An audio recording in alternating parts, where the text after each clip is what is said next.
Thank you, Mr. Speaker. Thank you, Majority Leader. Mr. Speaker, esteemed colleagues and distinguished guests, it is my honor and privilege to stand before this august body to present the progress report of the Joint Committees on Dangerous Drugs, Public Order and Safety, Public Accounts, and Human Rights, or what is now popularly known as the Quad Committee. This report is not merely an account of our work, Mr. Speaker. It is a solemn commitment to uncovering the truth, upholding justice, and crafting meaningful legislative solutions to address the scourges of illegal drug proliferation, unlawful land acquisition by foreigners, crimes linked to Philippine offshore gaming operators or Pogos, and extrajudicial killings. The formation of the Quad Committee was inevitable. The House of Representatives, under the leadership of Speaker Martin Romualdez, recognized the complexities of these issues required a united and comprehensive approach. Thus, through House Resolution number 1880, the Quad Committee was brought to life. What began as a separate investigations by individual committees soon uncovered a web of interconnections, a Pandora's box of crimes and abuses that tested the very foundations of our institutions. One of the most alarming discoveries stemmed from a routine investigation into the 3.9 billion drug bust in San Jose, Malino, Mexico, Pampanga. The probe unearthed the illicit operations of Empire 999, a company owned by foreign nationals masquerading as Filipino citizens. This led to the revelations of massive illegal land acquisitions involving hundreds of hectares of agricultural lands in direct violation of our Constitution. It further exposed suspicious ties between local government officials and foreign syndicates, pointing to corruption and systemic exploitation. Mr. Speaker, our inquiry delved deeper into the operations of these entities and uncovered an even more sinister reality. Their connections to the illegal drug trade and organized crime activities facilitated by Pogos. What was initially presented as a revenue-generating industry has instead become a breeding ground for illegal activities such as human trafficking, money laundering, investment scams, cybercrimes, and even murder. Sa ating investigasyon, Mr. Speaker, ay nakita natin na ang modus operandi ng mga Pogos ay gumamit ng mga Pilipinong dummies bilang mga nominal na may-ari upang magtatag ng mga korporasyon na nagpapahintulot sa mga dayuhan na iwasan ang mga batas na naglilimita sa pagmamay-ari at operasyon sa mga industriya tulad ng gaming at real estate. Ang mga korporasyong ito ay may mga magkakaugnay na layers upang itago ang tunay na pinagmulan ng pondo at pagkakakilanlan ng mga operators na nagpapahirap sa mga otoridad na masubaybayan ang mga iligal na mga aktibidad.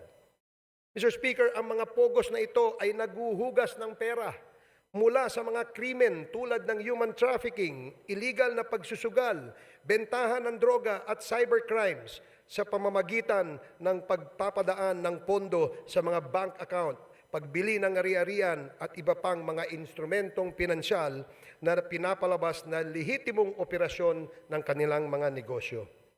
Ang ganitong layering ay hindi lamang nagtatago sa iligal na pinagmulan ng pondo, kundi pinapaliit din ang binabayarang buwis at pinoprotektahan ang mga operator mula sa pagkakadiskubre. Mr. Speaker, karaniwang pinapadali ang mga iskim na ito ng mga tiwaling opisyal at empleyado ng ating gobyerno, ng ating mga regulatory agencies at mga institusyong pinansyal kapalit ng suhol na naglalagay sa peligro ng sistema ng batas at pananalapi sa ating bansa. But perhaps the most chilling revelations, Mr. Speaker, pertains to the extrajudicial killings that have scarred our nation's history. The investigations brought to light a harrowing narrative of abuse of power and institutional impunity during the Duterte administration.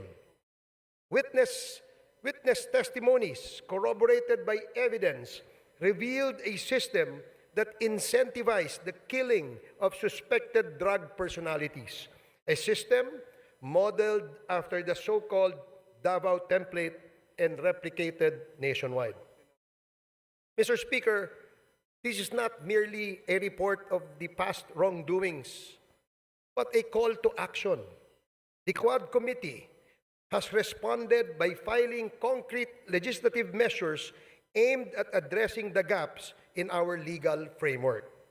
Number one, House Bill number 10986, classifying and penalizing extrajudicial killings as heinous crime while providing reparations for its victims. Number two, House Bill number 10987, prohibiting all forms of offshore gaming operations in the country with severe penalties for violations. Number three, House Bill number 11043, allowing civil forfeiture of unlawfully acquired real estate properties by foreign nationals. Number four, House Bill number 11117, providing for the administrative cancellation of birth certificates fraudulently obtained by foreign nationals. In addition to these proposed bills, Mr. Speaker, our inquiries have already yielded significant actions.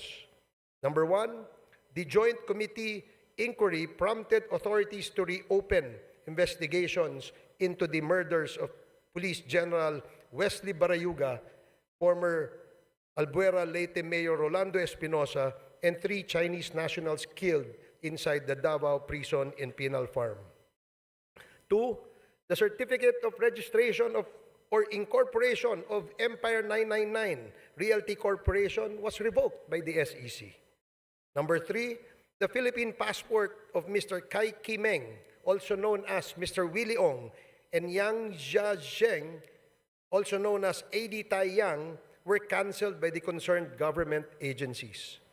The findings of the Joint Committee led to the filing of legal cases against Go Waping, also known as Alice Leal Go, including charges of human trafficking and graft and corruption. Number five, the chairperson of the PAOK directed the Anti-Money Laundering Council to file for court-issued freeze orders or provisional asset preservation orders against assets linked to unlawful activities.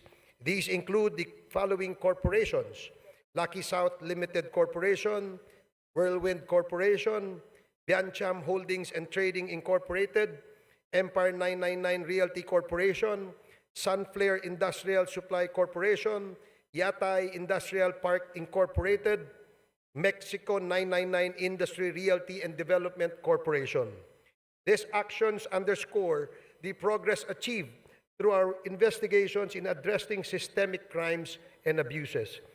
We have also recommended, Mr. Speaker, amendments to relevant laws, including the Anti-Money Laundering Act, the Anti-Trafficking in Persons Act, the Civil Registry Law, the Anti-Dummy Law, the Bank Secrecy Law, the new Philippine Passport Act, the Comprehensive Dangerous Drugs Act, the Cybercrime Prevention Act, the Tariff and Customs Code, the Revised Corporation Code, and the Local Government Code, among others.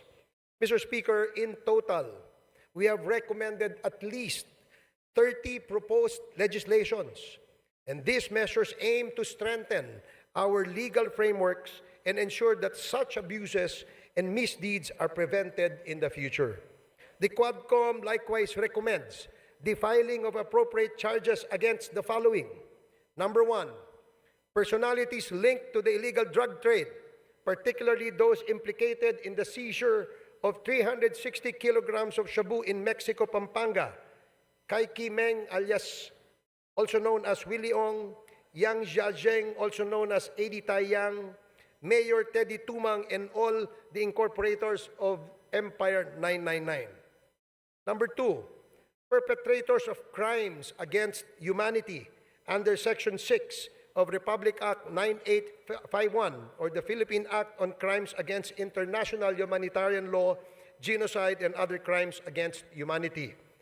Former President Rodrigo Roa Duterte, Senator Roland Bato de la Rosa, Senator Christopher Lawrence Bongo, former PNP Chief Oscar David Albayalde, former PNP Chief Debold Sinas, Police Colonel Royina Garma, Police Colonel Edilberto Leonardo, and Hermina Muking Espino. Number 3, the co-conspirators in the murder of Chu Kintung, Li Lanyang, and Wong Mengpin, the 3 Chinese nationals killed inside the Davao Penal Prison and Penal Farm on August 13 of 2016.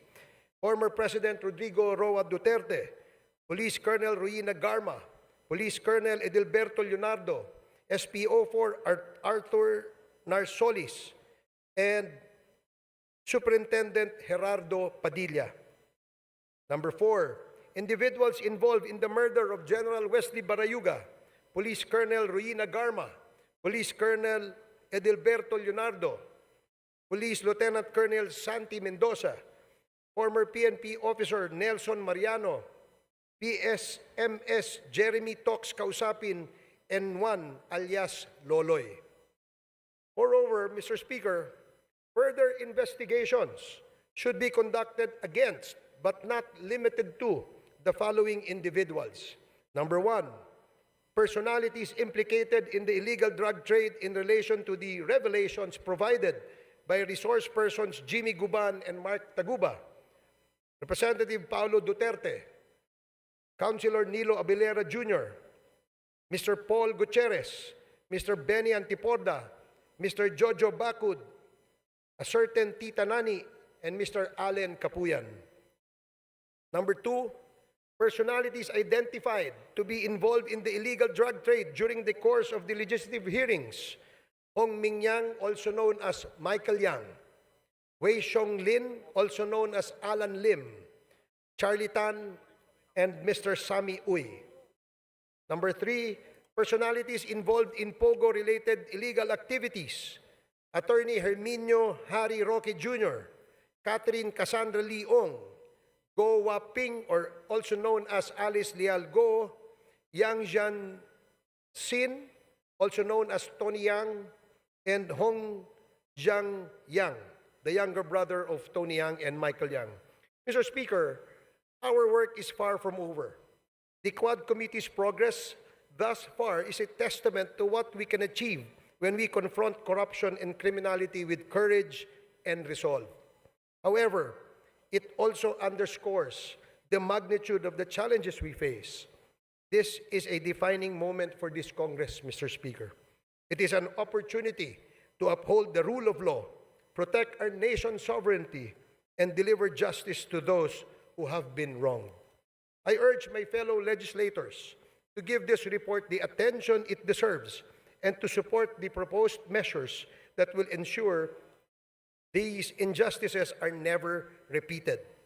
Together, let us take the necessary steps to restore faith in our institutions and reaffirm our commitment to the Filipino people. Maraming salamat and Merry Christmas, Mr. Speaker.